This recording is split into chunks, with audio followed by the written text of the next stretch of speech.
You know what? I would really like to start a mini video with something positive, and one day we'll do that. But today, unfortunately, isn't that day.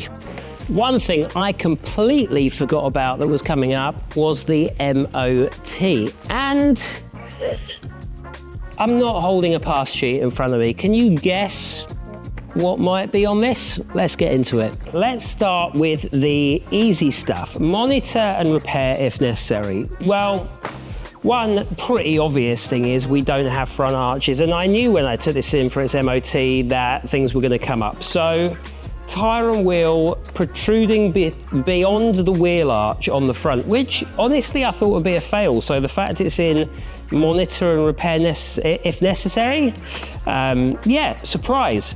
Registration plate deteriorated but not likely to be misread. Yeah, it's got a crack on it. The old one, which is, well, the old new one, the one that I fitted the day I had the crash, is on the wall over there. That was a really nice pressed number plate, so I am going to get that replaced for another one. Next thing, direction indicator slightly discolored rear. I mean, these are clear lenses, right? So, discolored? Not really. It's advisable, so not really something massive that I'm worried about. What is the next thing? Exhaust mounting defective rear, clamp not tie. Well, that was another issue from my joyriding off the side of a 12-foot wall. So definitely something we will get jacked up and have a look at. But they are the four things that are monitor and repair if necessary. Wouldn't that be nice if that was the end of this list? And whilst I have your undivided attention, if you're enjoying the videos, hit subscribe, like the video. If you don't like the video, drop me a comment, let me know what I should be doing differently. The workshop that we've recently taken on means that I can start making more cool content, and I'd really like to know what you'd like to see more of. So, let me know, hit subscribe, let's keep on going with this video. The first thing on repair immediately, not too bad, horn not working. So I kind of knew about this. Again, it was one of those things when I took it into the garage, there's some loose wires on the front, we can get that sorted. So not a massive issue. And I think I might upgrade the horn, given the fact that I was in an accident and they didn't see me. I need to put something in there that is easier to hear and louder to hear. So maybe an upgrade. Windscreen washer provides insufficient washer fluid.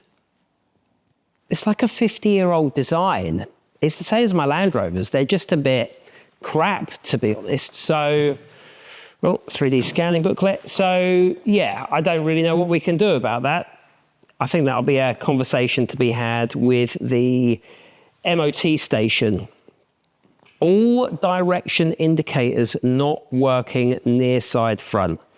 More wiring issues. So, anything to do with wiring when it comes to the horn, the indicators, anything that I'm getting here is basically, I think, because, surprise, surprise, the wiring on this car hasn't been done properly. I have torn through part of that when we had the engine issues. I've replaced a lot of the electrical connections. I've got rid of stuff that was corroded. I've tidied up wires where maybe we were going to get short when it gets wet, because another beautiful design of the Mini engine is all the electrics are on the front. So yeah, if you have anything that will help me fix those issues, drop me a comment, even if it includes the stuff that is underneath the steering wheel, because again, it is an absolute minefield of just spaghetti under there, and I would like to get on top of it. We are now on to drive shaft, joint, constant velocity boot, split or insecure. Again, I knew about this because we were struggling with tracking after the Mini had its crash. I got some Dunlop gauges down here. I fitted a couple of new bits with the top ball joints being one. I think that's actually in one of my videos. So we got those on there, but one of the CVs the boots I left off just in case we were going to play around under there, so I know about that as well.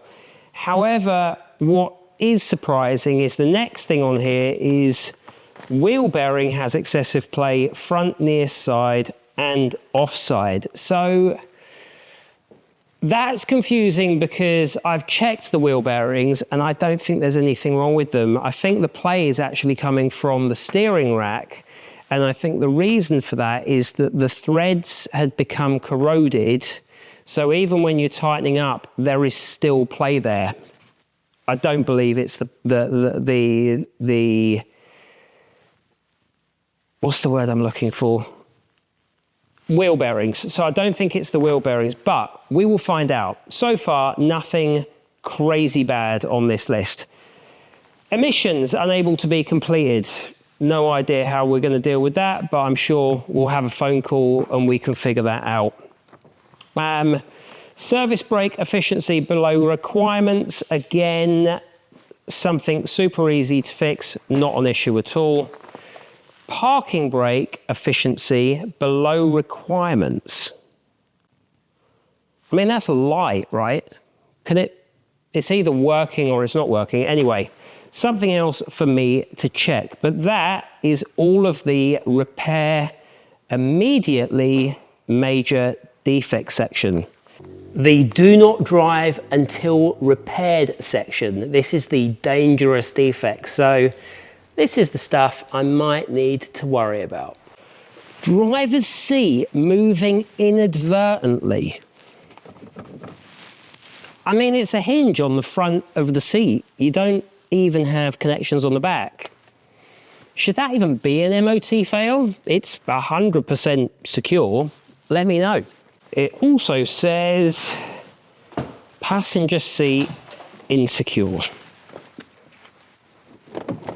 All right, I'll give them that one. There is definitely a bit of wiggle room there. So tighten some bolts up, but does anyone know what the actual regulations are when it comes to seats? I know seat belts obviously need to be absolutely secure, and it's not great if your seat has a bit of wobble, but once they're nipped up, is that fine? Is it good just on the front edge, or should I be looking at somehow clipping these seats in on the back? They're aftermarket.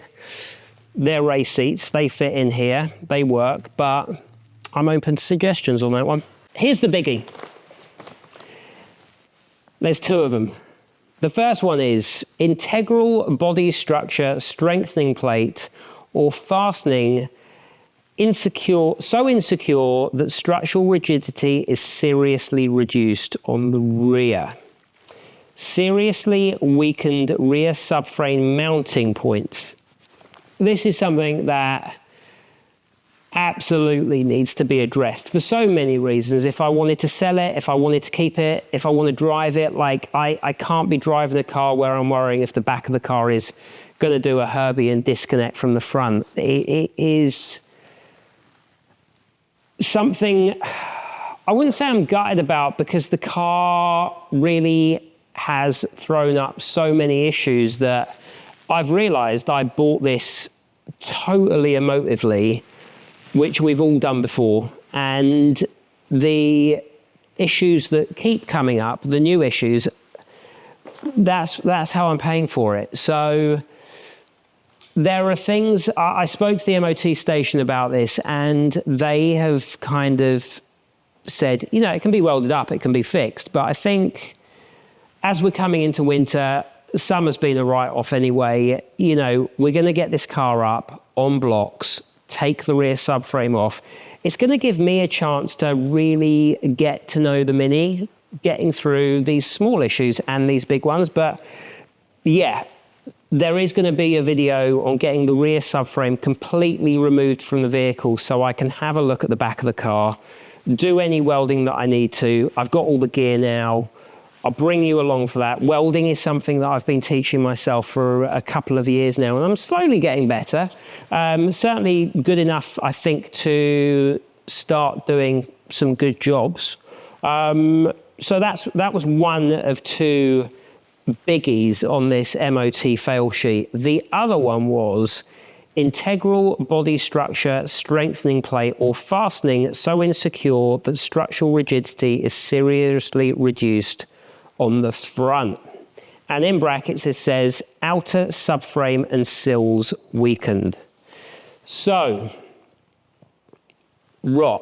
rust, welding, we've got the sills to do. That's fairly common from what I've seen. I've been spending quite a lot of time, let me just get a bit closer.